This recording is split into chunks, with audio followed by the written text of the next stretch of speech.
I don't know if you all heard this growing up as a kid, but when there was someone who was like mean to a kid at school, it'd be like, oh, he just likes you, you know? And then the more that we grow up, we realize this is actually not what we want to be teaching our kids and not what we want to encourage. And so I think those kind of things that we talk about and how we say these things to our kids at such a young age can really impact how they are in older relationships as teens and as young adults too. And adding to that, Sarah Lynn, it's okay to be okay. It's okay to say no. It's okay to express your feelings, but it's also okay to make those changes. And change is hard for adults. Change is hard for youth. But also just expressing the feelings about what's going on is really important. The number one key is communication. And sometimes that can be a challenge. So we have to get over that hurdle to figure out how I can communicate with this individual, how I can be supportive, how can I get through and have a healthy relationship. When we think about teen dating, we often picture first crushes, learning what it means to be in a relationship, and figuring things out along the way. But for many young people, dating can also involve control, fear, or harm. And those experiences often go unnoticed. Teen dating violence isn't a new issue, but it's one we've only started taking seriously in recent decades.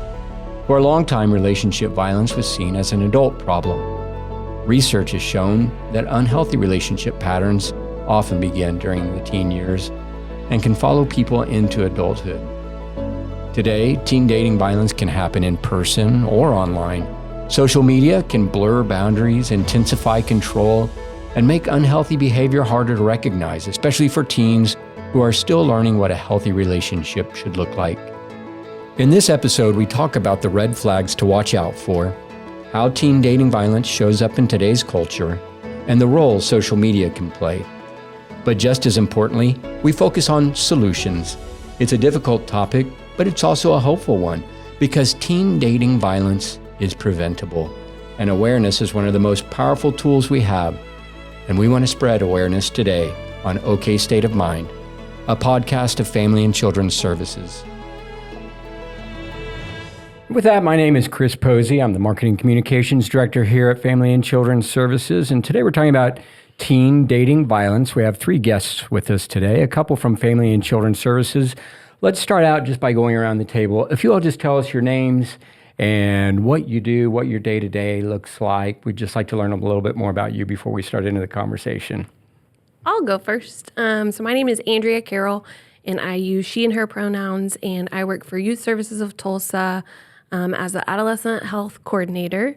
And what my day-to-day kind of looks like is I manage a team that goes into schools and community-based settings that provide sexual health to young people. All right. Sounds good. Yeah. I'm Sarah Lynn Miller. I'm a licensed clinical social worker, and I am the clinical trainer for our Child Abuse and Trauma Services program. And I provide training and just additional support for our therapists and also our care coordinators within our department. All right.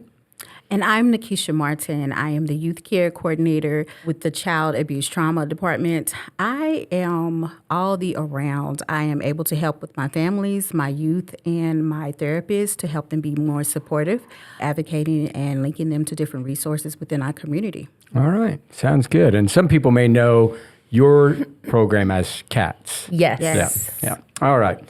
Well, let's start out broad. The first question I have for the 3 of you is, what are we talking in the way of prevalence of teen dating violence? You guys are on the front lines.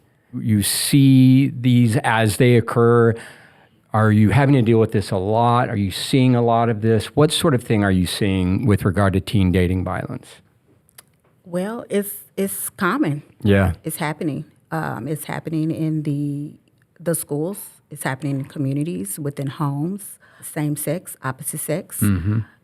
It's happening, and I believe it's becoming the norm for some youth, which can be somewhat challenging. Mm-hmm. Our youth needs support, and sometimes our youth don't have support. We're trying to figure out what's healthy and what's unhealthy for our youth. Mm-hmm. So it's very important to make sure that we become a listening ear to find out what's the issue and come up with some solutions. Yeah, and 1 in 12 youth will experience dating violence. And I know that's something that has increased over the years. And females and LGBTQIA plus youth are way more at risk than heterosexual couples. And so it's just something that is running rampant in our schools and within our community too. I may be being presumptuous here. I think people often think of teen dating violence as physical violence, which obviously is, I'm sure, a large part of it. Are there other aspects of harm that you all are seeing that teens are coming to you with beyond just physical violence? Yes. So there's several forms of abuse that it could look like, or dating violence. So like stalking, intimidation. It can be emotional abuse or like threats, Verbal abuse, Yeah. sexual. Yeah. Do you think at one time that sort of thing was just seen as, oh, he likes her or he's interested in her? And has the mindset changed? Has it evolved to where now we realize, ooh, this is a problem? Yeah, I think something that, I don't know if you all heard this growing up as a kid, but when there was someone who was like mean to a kid at school, it'd be like, oh, he just likes you, you know? And then the more that we grow up, we realize this is actually not what we want to be teaching our kids and not what we want to encourage. And so I think those kind of things that we talk about and how we say these things to our kids at such a young age can really impact how they are in older relationships as teens and as young adults too. We talked a little bit about red flags and green flags on our call the other day. Can you guys tell us what red flags and green flags are and what they mean, what the consequence is, and how that ties into unsafe behavior? I would say a lot of red flags could be controlling, Okay. taking over cell phones, making you do things that you normally did not do. Isolating yourself. A lot of youth are doing things that they were very active in school. Grades are going down, not wanting to communicate with their peers or with their trusted adults and families, and all of a sudden they're shutting down. Bruises that maybe can be seen or not be seen. There's many different red flags to where you're in question. You're asking what's normal, what's not normal. And sometimes you think that it is okay. Yeah. And it's not okay. But also some teens don't have that support system who they can talk to and who their trusted adult is to try to discuss those red flags. Yeah. And I think we see this piece of like dishonesty or insecurity or like codependency. So like I'm dishonest about where I'm going or needing that like constant reassurance, I think is what we see a lot too, or I can only do certain things without my partner. I can't go anywhere without my partner or my boyfriend or my girlfriend. And that can just kind of sometimes domino effect too. Yeah. A common thing that we're seeing too is a lot of like internet related things, so like social media. So having control of somebody else's social media or what you can and can't post, things like that, or like your location, sharing your location seems to be a very common thing. Like if you're my partner, I want to know your location at all times. So that's something we're seeing a lot of. And like social media, having the location services on like every app. It's like on Find My iPhone, it's Life 360, it's like Snapchat, Instagram. Instagram now, They everything. all have Yes. location services. So Yes. follow me and share your location so I can see where you're at and what you're doing and start to question you. And sometimes it can just start as something that's, not as overt. It's not as like obvious. It's like, oh, what are you doing at home? Who are you with? Who's there? Asking those questions. Then slowly it can kind of start to build upon that. And it can get, more and more dangerous or more and more intense too. Right. How do we know that it's getting dangerous? How do we know that what you're talking about right now, because that's a pretty fascinating phenomenon that we see in social media these days, that it's presented to social media users as a benefit, like, hey, get all your friends on this, know where that, and it does seem innocent for a while, because, your best friend, you know where your best friend is, and you know where your family is, or whoever. When is it that it begins to be a problem in a relationship? I mean, I think that, there's certain safety features, right, that parents may have to make sure they know where their young person is. If they're, going out with friends, there's some safety going on there. But when it comes to partners or your friends wanting your location at all times, you have to look at it in a way of like, is it because they want to know that I'm safe, or is it because they're tracking me? Which then it goes back to like that stalking again, right? So that's another form of digital stalking. I can see you move on the map, and I can see if you're at school, or I can see whose house you're at, or things like that. So I think it goes into that. I see you like active on Instagram, but you haven't responded to my text Oh, yet. yeah. Right. Yeah. Or those types of things. And I think to answer your question as well is like the frequency, how often are they checking in on these things? What words are they using when they're checking in with you? If they're being really intense about it and it's happening often and it's lasting for a long time, or your partner gets really angry if you say you're at X person's house. Yeah. Those types of things are things to watch out for in your young people, is just like the frequency of it. Absolutely. I agree. The jealousy definitely happens. The jealousy, the mistrust, the miscommunication, the what's going on. I need to know. Control. Yeah. Can I talk to that person? If not, they're always raising their voice and becoming verbally aggressive. Those are a lot of signs to where it can become physical. Yeah. I think all three of you have at one point used the word control. And that I also find that fascinating. Why is it not seen the same way that, physical violence is seen? I mean, why is control so prevalent? I think because it's sometimes unrecognizable. You don't know what you're experiencing until you're out of it, or until someone points it out to you. And so when we think about our friends or our peers or people of similar ages, right?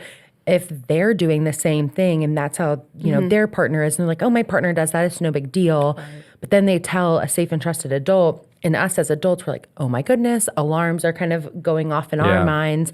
But I think some of it can be normalized because peers are experiencing the same thing, and it might be unrecognizable, or they're keeping things a secret, or they're keeping things extremely private. And so no one really knows the ins and outs of the relationship too. Yeah. Well, not only that, add to it, let's just talk about how a lot of youth in their living status, they grew up or is living violence within the home. And they may think that it's okay because mom or dad is verbally aggressive or physically aggressive. Yeah. And so they can pick up those traits and become aggressive. Yeah. And sometimes it may look like the norm, but it's unhealthy. And so how can we help that youth get services, get help? And some youth, they don't have any support. Yeah. We think, oh, well, this is maybe a husband and wife.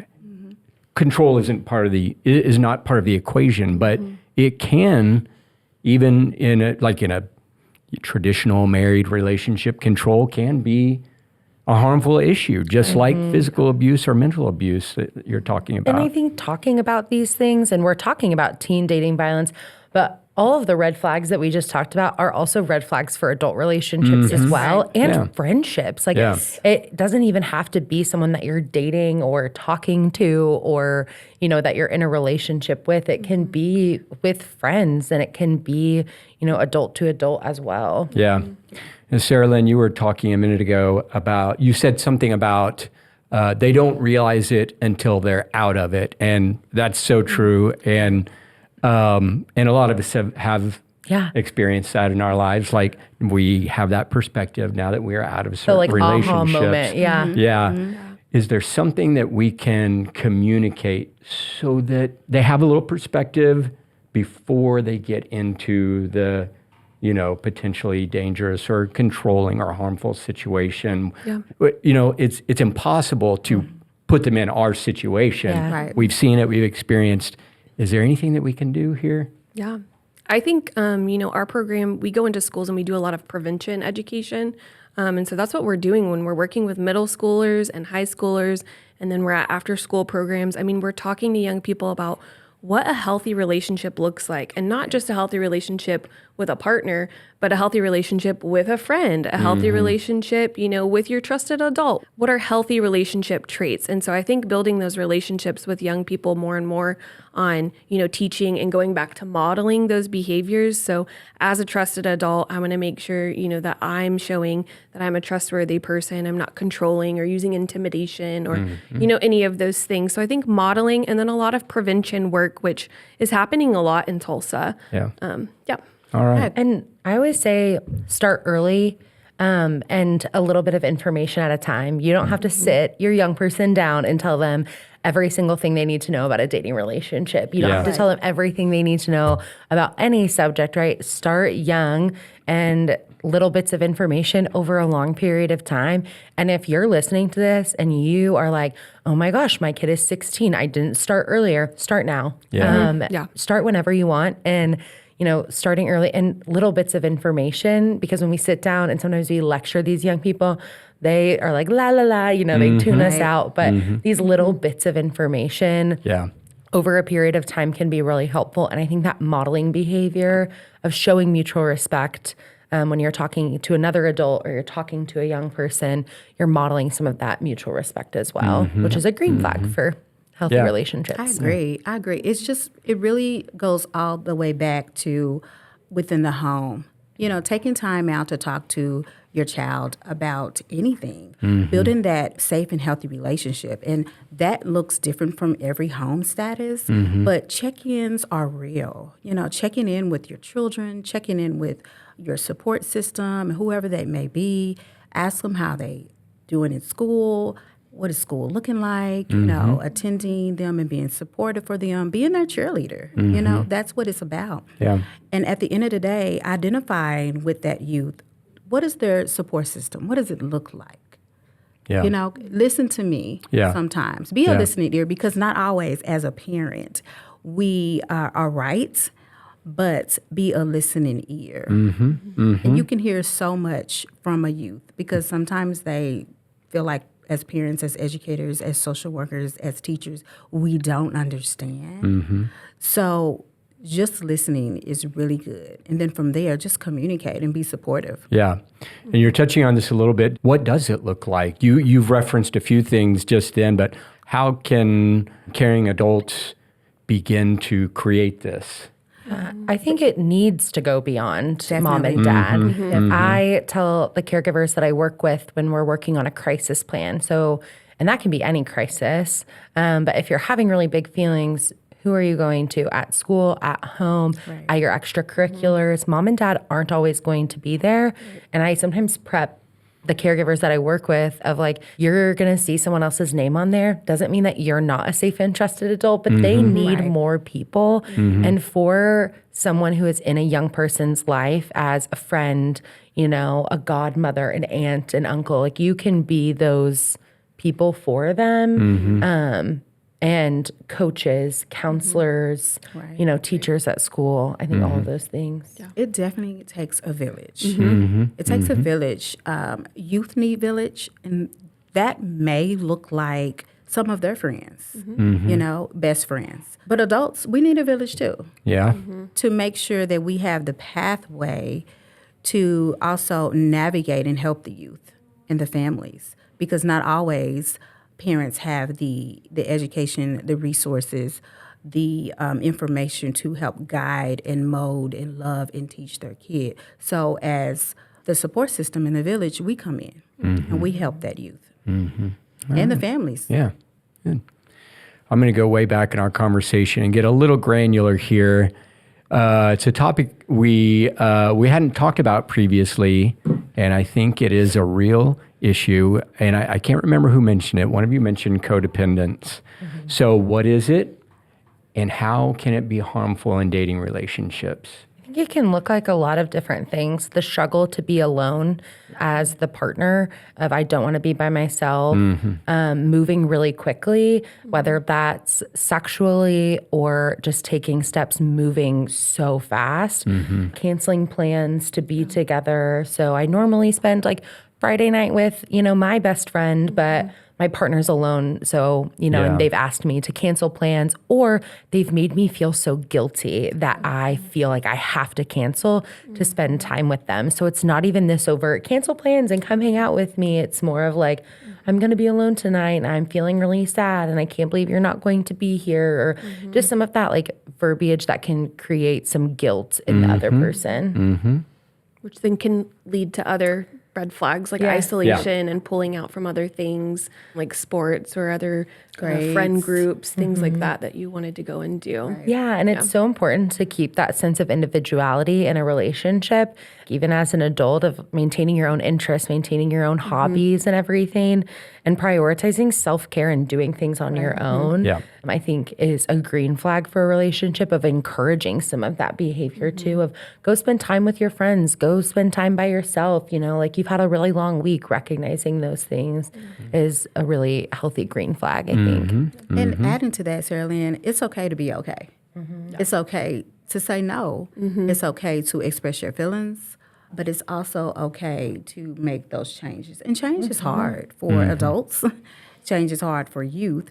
But also just expressing the feelings about what's going on is really important. The number one key is communication. And sometimes that can be a challenge. So we have to get over that hurdle to figure out how I can communicate with this individual, how I can be supportive, how can I get through and have a healthy relationship. And healthy communication, right? Compromise, staying calm, being level-headed, or, I'm feeling really alone tonight, but I will hang out with you tomorrow, or things like that, of kind of coming to some clear boundaries. Yes, within exactly. the relationship. That's good. Clear boundaries. Yes.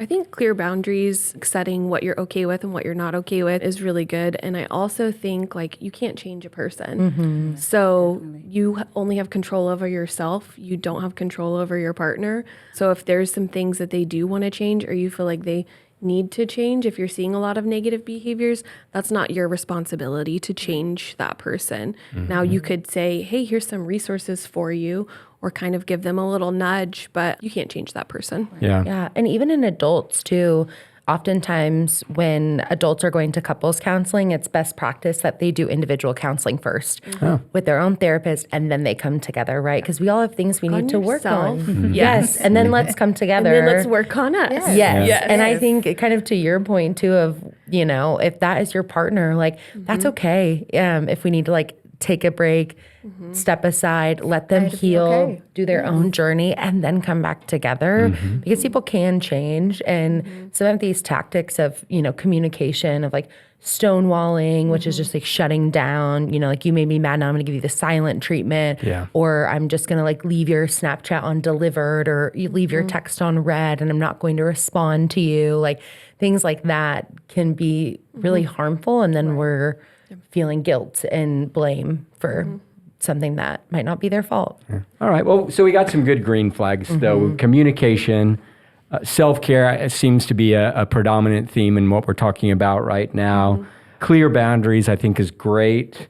And then some red flags that we might notice if our Chris, friends... I'm sorry, add confidence to that. Confidence, Building confidence for the youth is really important. Yeah. And on the converse, when we begin to see our friends or our kids or our loved ones' confidence taking a dive in a relationship, that's like, whoa, we may need to have a conversation about this. Definitely. Interesting.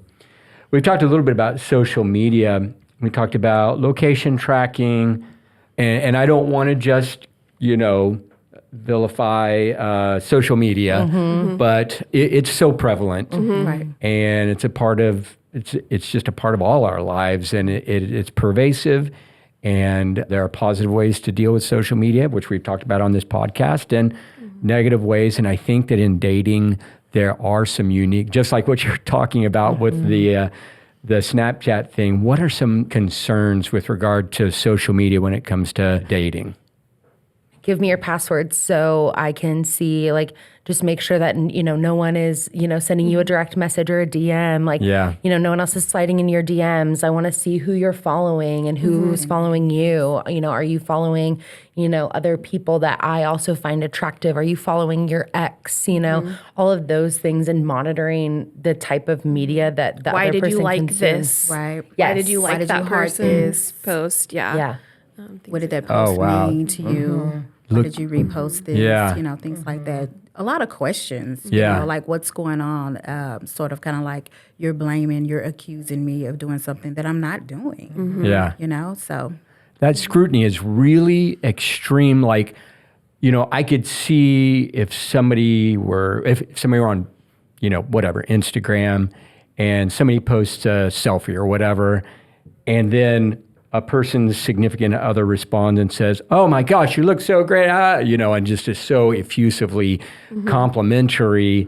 That might be a little, but little things you all were saying, like liking or a post or resharing.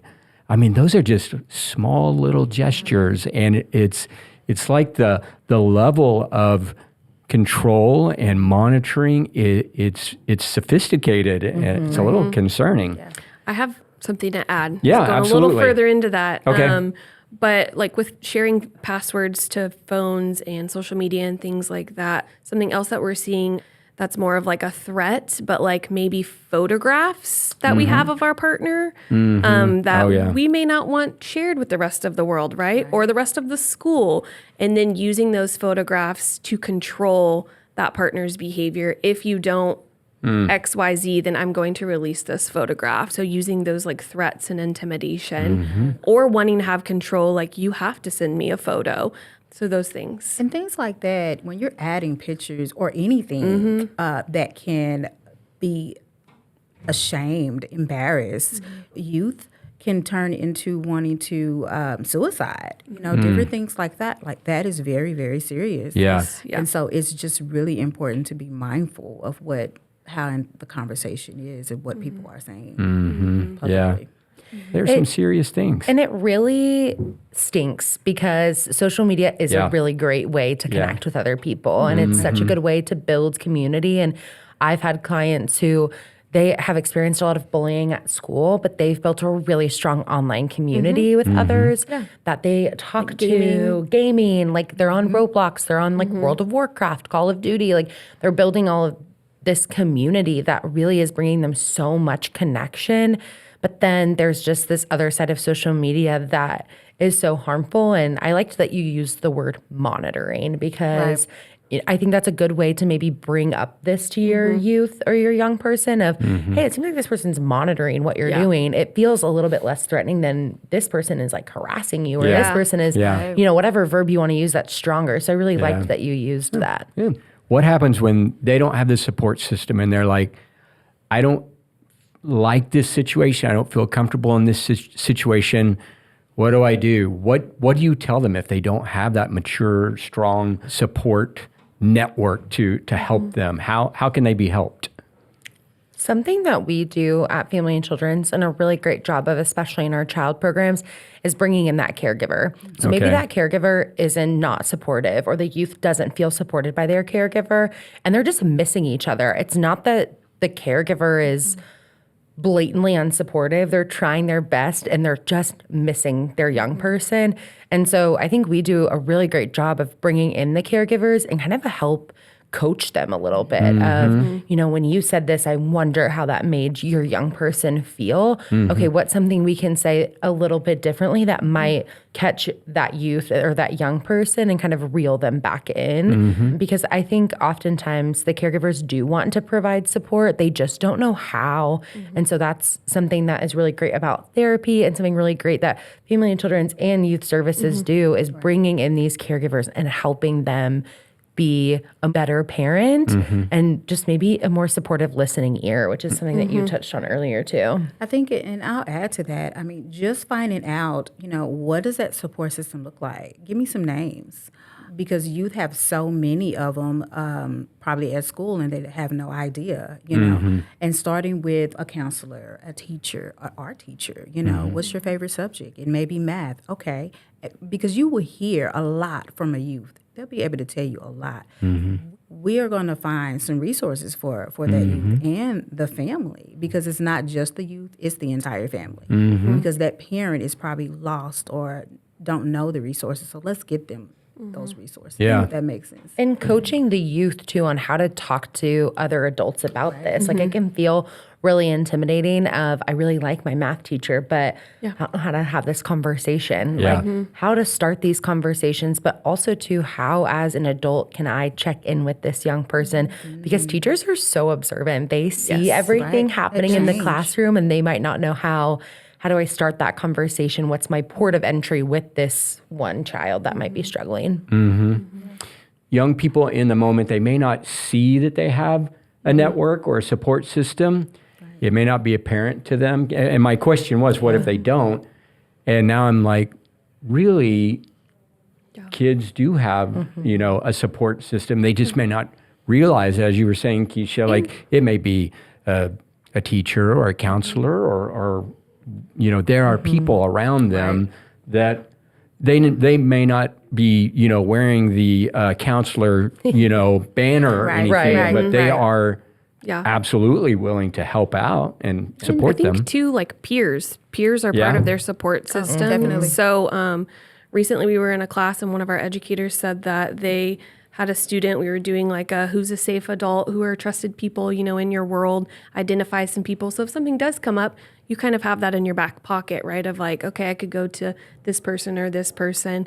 And somebody in the class was like, I don't have anybody I can go to. And the peers in that class were like, you can call me. Right. You can call me. Right. I'm going to be there for you. Yeah. Or like my mom will help you out. Like there's going to be peers and then those peers, maybe their support system can then help you out. But I think peers are a big role when it comes to youth and their own support systems. So All right. peer support. Yeah.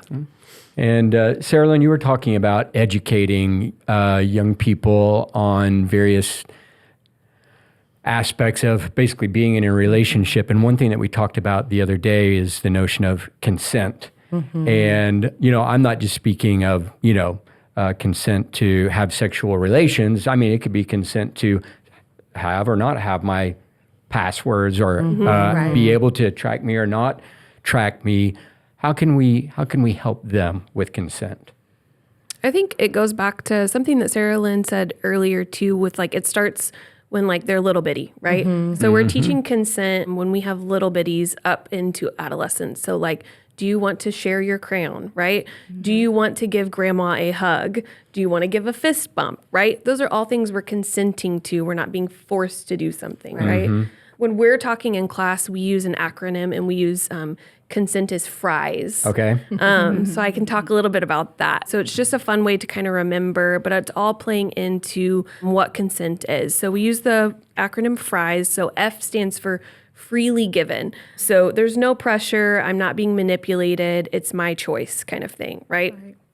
R is reversible. I can take it back. I can take it back during something. I can take it back after the fact. I don't want to do that again.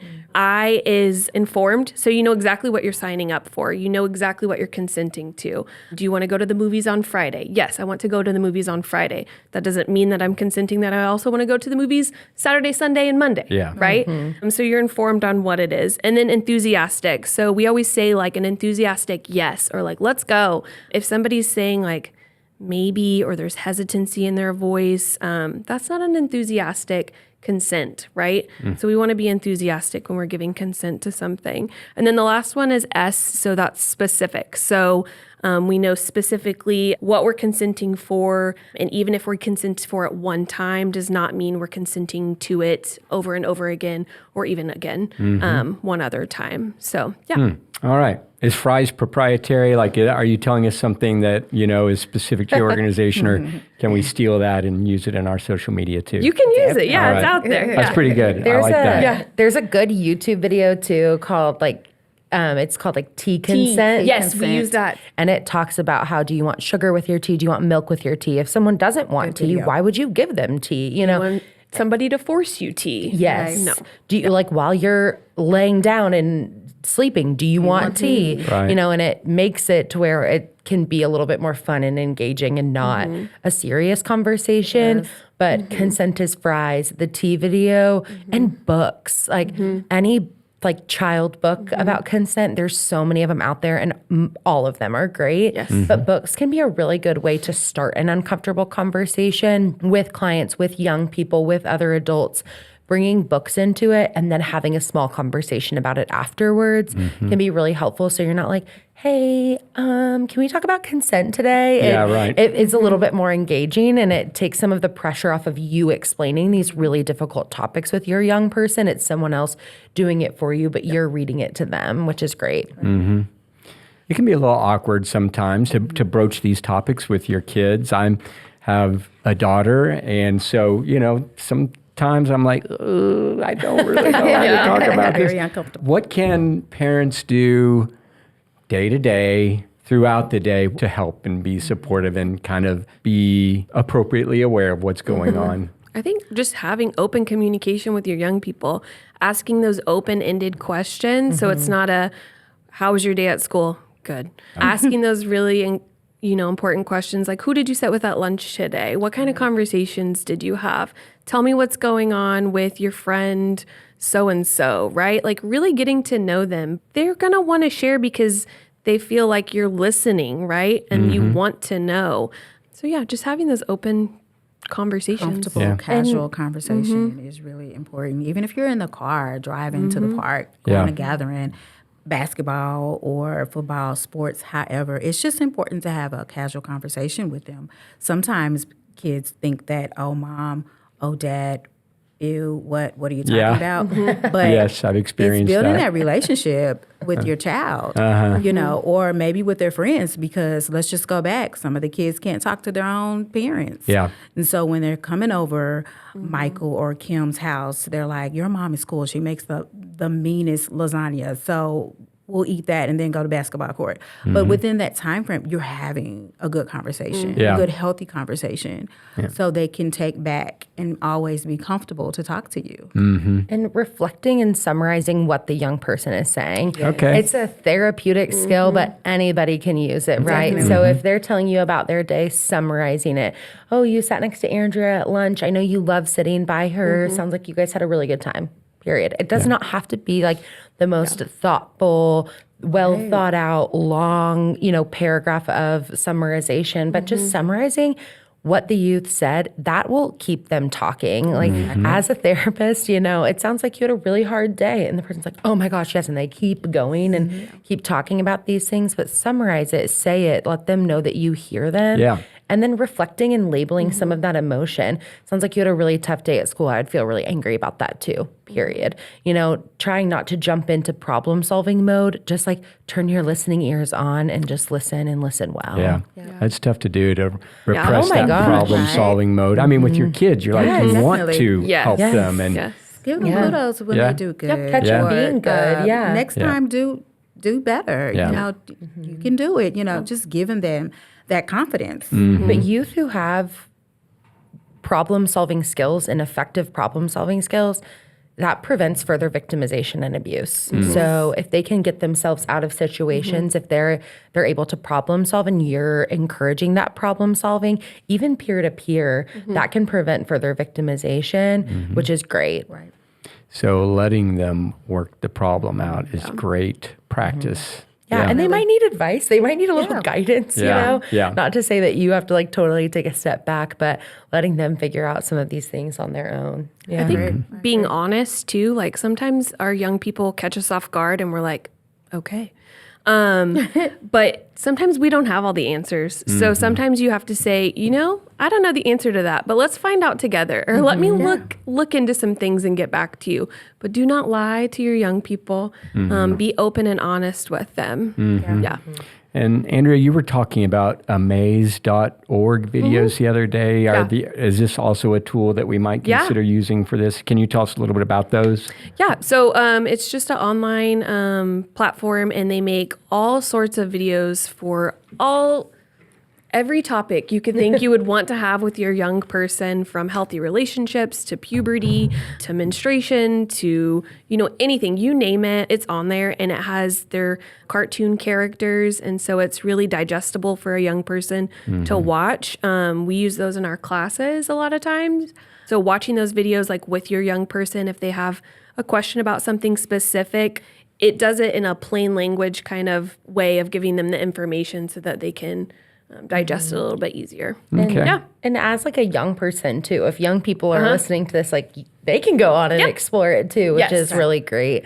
Or show it to their peers, or it can start some of those maybe uncomfortable conversations. Yeah. All And right. I like to add, like, to reset and refocus. Like, that is something that if you become so overwhelmed, so anxious, having anxiety, or nervous about anything, those two words, like, those are amazing because it just kind of helps you to be like, okay, let me focus. Let me close my eyes. Let me breathe. And let me just figure some things out. Yeah. It takes time. Yeah. And change is adjustable. Change can be amazing. Change is great. And then change can be challenging. So reset and refocus. Yeah. Absolutely. Well, we're going to do something a little different on today's episode, today's recording. Before we met today, I asked our 3 panelists to write down a few myths about teen dating and teen dating violence. And so we're going to go through some of these just real rapid fire. I have not randomly, but I haven't told you what I've chosen. I've chosen some out of here. So I'm just going to toss a myth out there, and then just one of you just shoot it out of the sky, just one quick little response, and then I'll go to the next one. We'll do, 5 or 10 of these. We'll see how we get along through this. So the first myth that I want busted is victims bring on abuse themselves. No. Busted. Never a victim or a survivor's fault for anything. All right. No. All right. How about it's normal for a partner to want to access all your passwords, locations, and phone records at all times. No, it's not normal. And it's not something that we want to normalize either, but that's just another red flag behavior that we kind of talked about earlier. But it encourages some of that like codependency and takes away your autonomy and your independence as a person. And that's something that we want to have. And so it's not normal for them to track that at all times. All right. All right. If someone stays in an abusive relationship, it must not be that bad. No.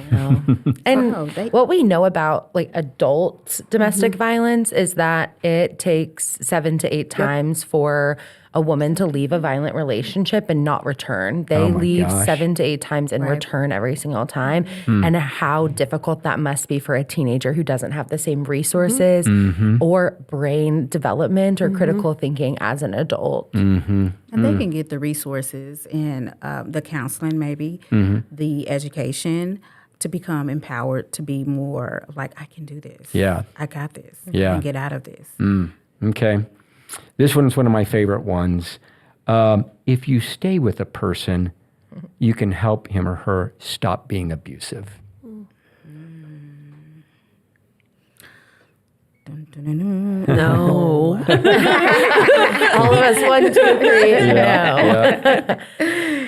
No, and I think it goes back to what we talked about earlier of like, you've got to do things on your own before you can come back together. Yeah. And there needs to be healing in that journey. And not that this person who is maybe the perpetrator of teen dating violence, they can change too. There's hope for them as well. There's healing for them too. Absolutely. And that doesn't mean that relationships are going to look the same for this person forever, especially for young people. Their brains are developing. They're exposed to so much. So much is happening for them. Life is really tough as a teen. There is hope and there is healing in that. But we've got to do work on our own before we can come back together. All I right. feel like we need a shirt, hope and healing. Like, we need that. Yeah, There that's a is. great message. Yeah. Yeah, the director of marketing communications gave Oh, you yeah. those. There you go. I need to make a note of this. Yeah. All right. And last one, a partner's just playing when he or she hits or calls someone names, so it's not serious. No, it's No, very serious. it's very No. serious, yeah. Again, that's another red flag. You Yeah. know, you can be in relationship. How long are you going to be in that relationship? How long are you going to keep that violence going? And That some is a people are great scared question. and nervous to get out because maybe they will hurt my family or maybe they'll hurt someone else. You know, because we do have teens who are pregnant and parenting. And so they may stay in the relationship because of the child or who knows what the reason is, but is definitely a no. Yeah. And we got to figure out how to get out of that relationship, that unhealthy relationship. And to tell a trusted adult after the first time that it happens, because oftentimes it can feel really easy to excuse or to write off, or they were having a really bad day, or things are rough for them at home. But telling a trusted adult after the first time something like this happens prevents it from continuing. Yeah. That's First what I was time. going to say. Yeah. If it continues, or even minor things, what someone might think is minor can build and build and build and build, and it can become very serious. Yeah. Exactly. Yeah, there's no acceptable number of violent acts. First time, you just get that thing taken care of. I kind of wanted to go back to the healing part and Okay. talk a little bit about neuroplasticity, that Okay, yeah. our brain is like always changing. And these pathways that are in our brain, right? It's just like going to the gym. If we're going to the gym and working out, our muscles get stronger. If we have leg day for, 20 days in a row, our legs are going to be stronger and our arms might be a little bit weaker. And our brain pathways are the same. So if we're going to the same pathway every single time, we're making that stronger. So in their environment, they're exposed to this, and then they get into their own relationship like this. That is the strongest neural pathway. Then we got to do something different, and then we've got to build that up. But that takes a lot of practice and a lot of help from support.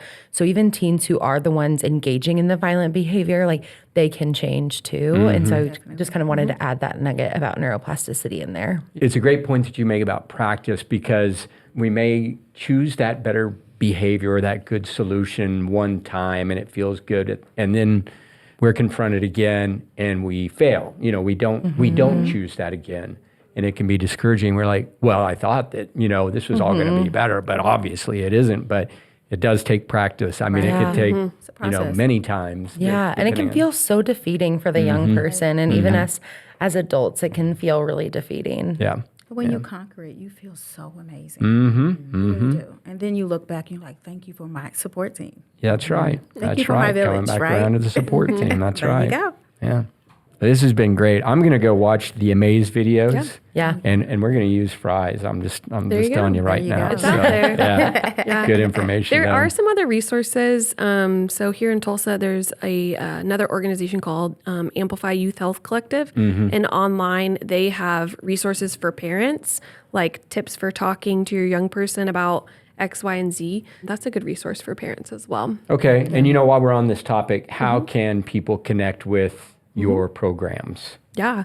So at youth services, you can go online to yst.com, or if you're a young person, you could go to YST, or YST.com is for young people.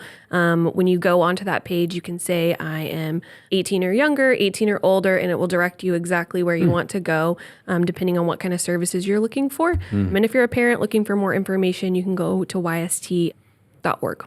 All right. All right. And how about cats? For cats, you can walk in at our building at 8th and Peoria, or you can call our call center and get an appointment scheduled. And we're happy to visit with you all and talk. How about the Apache office? Yep, we have a therapist out at the Apache location as well. All right. Sounds good. All right. Such great information today and compelling solutions. Thank you, all three of you, for being here today. It's just been really great. We also have a therapist out at East, but I didn't mention that. So Lapidus, East, and Apache, all three locations. All right. Sounds good. Well, thanks, everyone. Thank you. Thank you. Thanks for tuning in. If you found value in what you heard today, there are a few ways you can support and stay connected to us. First, be sure to hit that subscribe button wherever you're listening to us. Subscribing ensures you never miss an episode, and it's absolutely free. It also helps us continue bringing you quality content. Consider leaving us a review. Your reviews not only make our day, but they also help others discover the podcast and join our community. Share this episode with friends, family, and anyone who might find it interesting. Word of mouth is a powerful way to grow our podcast family, and we truly appreciate your support. We're always eager to hear your thoughts, ideas, and suggestions.